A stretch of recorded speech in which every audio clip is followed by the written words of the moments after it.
Selamat pagi, perkenalkan nama saya Priscilla Rizkyanti Elsianoid dengan NIM AB 231076. Di sini saya akan melakukan perasaan UC yang ketujuh, perawatan bayi sehari-hari, memberikan perawatan bayi sehari-hari dengan dosen penguji Ibu Aris Prasetyoningsih, SST MK. Ini dengan adik siapa tadi? Adik Marlin ya, sudah mau pulang ya Bu ya. Baik. Nanti ini sudah mau pulang. Tadi sudah dimandikan sama mbak-mbaknya atau belum? Sudah ya. Untuk kita ini sebelum pulang kita periksa dulu ya. Ntar adik Marlinnya saya pinjam dulu. Ya, kita timbang dulu ya. Sih sayang ya.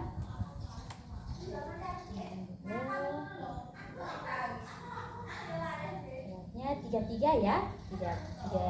3.300 kg ya. Untuk panjangnya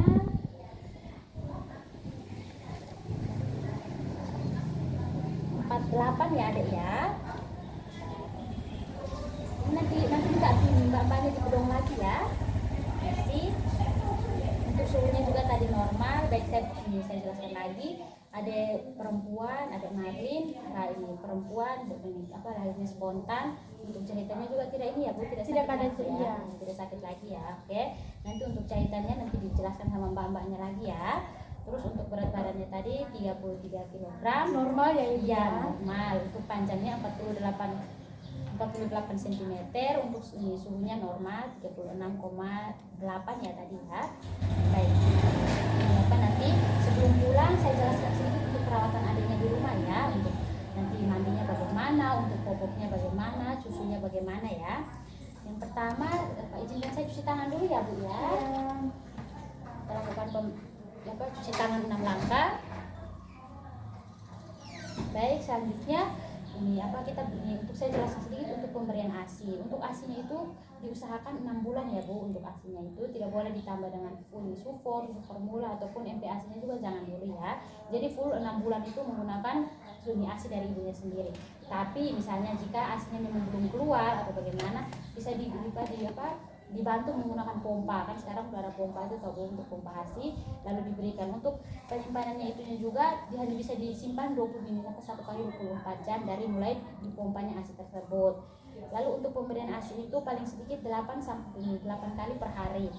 Dan juga untuk ASInya itu misalnya adanya lagi tidur siang, itu kalau bisa jam 2 itu udah mulai dikasih ASI lagi, sehingga nanti untuk malamnya itu ibu tidak pusing untuk ini tidur adiknya bagaimana, dan adik pagi hari di malam harinya itu tidak terbangun-bangun. Lalu untuk ini anjuran menyusui bayi itu dilakukan sesering mungkin untuk merangsang produksi ASI ibu. Jadi semakin sering diberikan ASI, semakin sering untuk menetes, itu ASInya juga akan semakin bagus, untuk produksinya juga semakin bagus. Dan juga untuk ini untuk tadi ini sebelumnya udah dikasih ASI atau belum selama di sini tadi? Sudah ya. Untuk tadi kan ASI pertama itu dinamakan kolostrum. Nah, kolostrum itu kenapa harus diberikan kepada adik? Karena itu sebagai ini susu pertama pada saat hari pertama melahirkan. Itu sangat berguna karena memiliki zat besi yang berguna untuk kekebalan tubuh adik. Itu. Ibu Bida. Ya. Selanjutnya untuk ini pembersihan ini untuk menjaga kebersihan dan kehangatan ini bayi bisa dilakukan dengan cara itu Bu, kontak antara kulit ibu dengan bayi. Jadi pada saat menyusui nanti adiknya langsung ditaruh di dada ibu, lalu dipakai selimut. Jadi ibu sama adiknya itu bisa pakai satu selimut sehingga ada kontak antara ibu dengan adik, kontak tubuh antara ibu dengan adik, kontak kulit. Lalu untuk ini adanya itu pastikan bayi diletakkan di tempat yang hangat dan kering. Jadi harus tetap ini hangat. Tidak. Kalau misalnya di rumahnya punya AC, kalau bisa AC-nya itu dinaikin ya Bu, jangan diturunin. Jadi dijaga supaya suhu ruangannya itu tetap hangat. Lalu untuk ini pakaian pakaikan pakaian yang lembut, hangat, kering dan bersih. Bila perlu memakai penutup kepala, kan udah punya tutup kepala belum? Topi kecil buat adik. Lalu untuk ini kaki dan tangan diberikan sarung tangan. Jadi pada saat misalnya mau keluar itu adiknya dipakaikan sarung tangan, dipakaikan topi kepala dan juga pakaian yang tebal. Lalu untuk penggantian popok itu diganti seperlunya saja. Jadi misalnya 1 sampai 4 jam dirasa ada sudah mulai penuh, popoknya mulai penuh diganti biar enggak ada infeksi, kalau enggak ruam-ruam pada adik.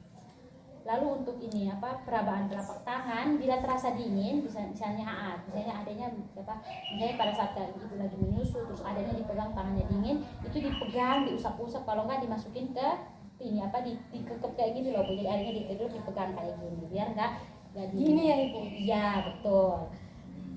Lalu yang tadi juga untuk menjaga suhu ruangan agar tetap hangat. Jadi AC-nya itu kalau bisa dinaikin. Tapi biasanya ibunya suka pakai AC atau enggak? Enggak Suka ya. Iya. Ya, jadi enggak apa-apa. Itu malah lebih bagus biar suhu ruangannya tetap hangat. Lalu untuk posisi tidur Ade dianjurkan bayi untuk tidur bersama ibu dulu, jangan dipisah ya Bu. Jadi kalau bisa adanya diajarkan untuk tidur bersama itu nanti. Misalnya sudah lebih dari 6 bulan sudah selesai ini mengasi, itu baru boleh dipindahkan di kamar sendiri. Tetapi kalau masih dalam tahap mengasi itu dianjurkan untuk tidur bersama ibu dan bapak. Agar kenapa? Biar memudahkan ibu untuk menyusui dan juga ada bonding antara ibu dan bayi. Lalu sebaiknya misalnya di rumahnya itu banyak genangan air, itu dibersihkan ya Bu, untuk mengurangi nyamuk dan juga serangga-serangga yang masuk ke dalam. Jadi kalau bisa digunakan kelambu untuk bayi gitu Ibu ya, dipakai kepada Ade. Lalu untuk selanjutnya untuk tidurnya tadi sudah dipakai kelambu. Untuk ini posisi tidur Ade itu dianjurkan untuk posisi terlentang atau miring. Jadi jangan tengkurap ya Bu. Nah, begini.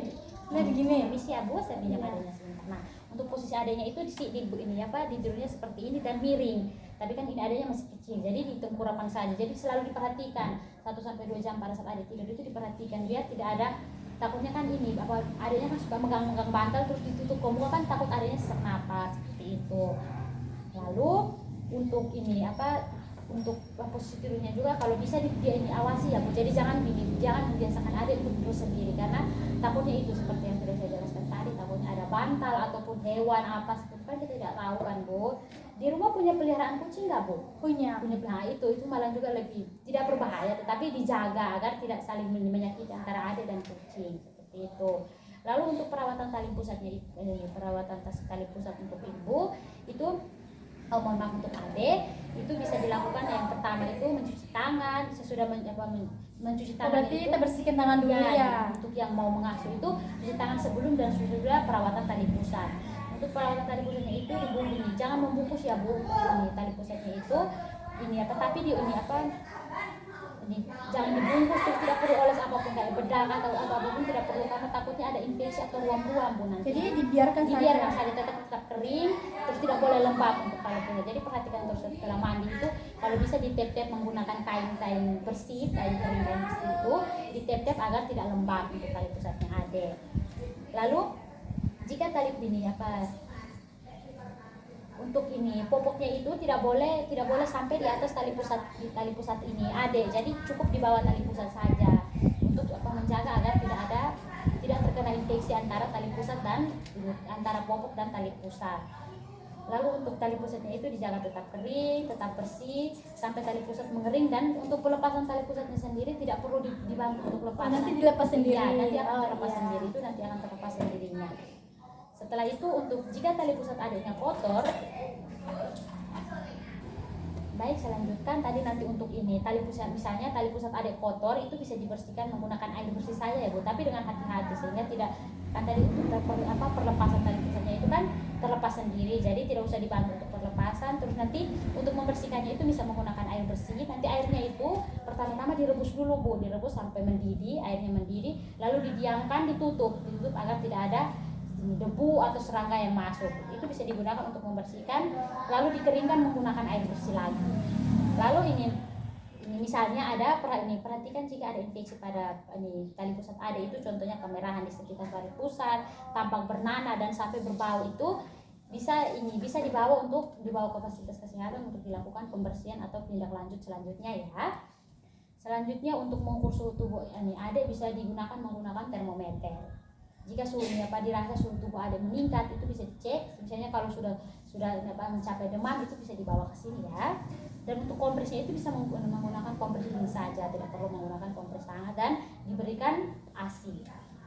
Selanjutnya untuk tanda bahaya pada bayi, yang pertama itu misalnya ada tidak mau makan, tidak mau susu, terus pada saat menyusu itu dimuntahkan kembali. Kalau kumuh itu nggak apa-apa Bu, itu bisa dibantu. Tapi kalau untuk sampai dimuntahkan kembali jadi susu muntah itu bisa diwaspadai, bisa dibawa ke tenaga kesehatan. Selanjutnya untuk kalau sampai ada kejang-kejang terus bergerak hanya ini apa jika dirasa, jadi pergerakan adik itu tidak refleks atau tidak sendirinya, tapi harus kita bantu gerak, itu harus diwaspadai juga.